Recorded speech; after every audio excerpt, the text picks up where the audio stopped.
বিশ্ব অর্থনীতির আকাশে কি তবে বদলে যাচ্ছে ক্ষমতার মানচিত্র?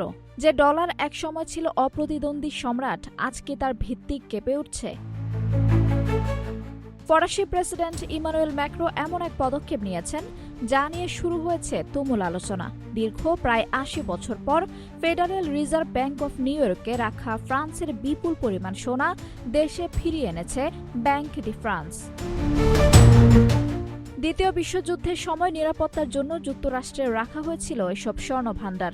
এরপর ১৯৪৪ সালের ব্রিটন উডস এগ্রিমেন্টের মাধ্যমে ডলার হয়ে ওঠে বিশ্বের প্রধান রিজার্ভ মুদ্রা। কিন্তু সময় বদলেছে।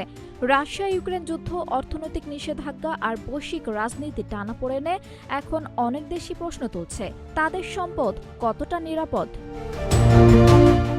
বিশ্লেষকরা বলছেন ম্যাক্রোর এই সিদ্ধান্ত শুধু অর্থনৈতিক নয়, বরং একটি শক্ত বার্তা। এটি দেখাচ্ছে বিশ্ব আর এককভাবে ডলারের উপর নির্ভর করতে চায় না। একই সঙ্গে চীন, রাশিয়া, ভারত নিজেদের মুদ্রায় বাণিজ্য বাড়ানোর চেষ্টা করছে। ফলে পেট্রোল ডলার নির্ভরতা ধীরে ধীরে কমছে।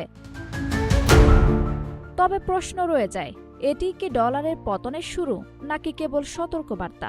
ইতিহাস বলে কোনো সাম্রাজ্যের পতন হঠাৎ হয় না, ধীরে ধীরে ভাঙে তার ভিত্তিপ্রস্তর। ডলারের ক্ষেত্রেও কি তাই হচ্ছে, নাকি এটি শুধু বৈশ্বিক শক্তির নতুন হিসাব নিকাশ? আঞ্জুম হক আরবি, টাইম নিউজ ডেস্ক।